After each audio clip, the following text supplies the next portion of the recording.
नाजरीन, खबर शामिल करते हैं सियालकोट से। हमारे नुमाइंदे चेयरमैन मियां सलाम की रिपोर्ट के मुताबिक पाडे चक में सैलाब मुतासरीन के घरों का सर्वे हुकूमत की जानिब से बहाली की यकीन दहानी।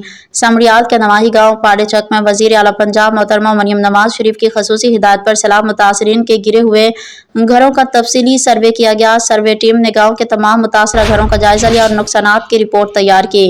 गाँव वालों के मुताबिक हालिया सैलाब के दौरान मुतादिद मकानात जमीन बोस हो गए थे, जिसके बायस कई खानदान बेघर हो गए। मुतासरा खानदानों ने सर्वे टीम को अपना मसाइल से आगाह किया और हुकूमत से जल्द अज जल्द इमदाद फराहम करने का मुतालबा किया। इस मौका पर साबिक एमएनए राना शमीम अहमद, एमपी मोहतरमा हिना अरशद बड़ाई, साबिक यूसी चेयरमैन फैसल शबीर मवाती, पटवारी मोहम्मद तैयब, मोहम्मद नवाज और इफ्तिखार अहमद उर्फ नन्ना, साबिक किसान कौंसलर भी मौजूद थे।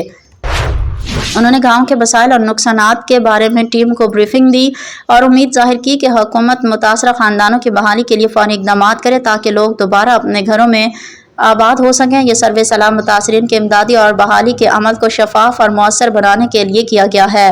रिपोर्ट चेयरमैन मियां सलाम।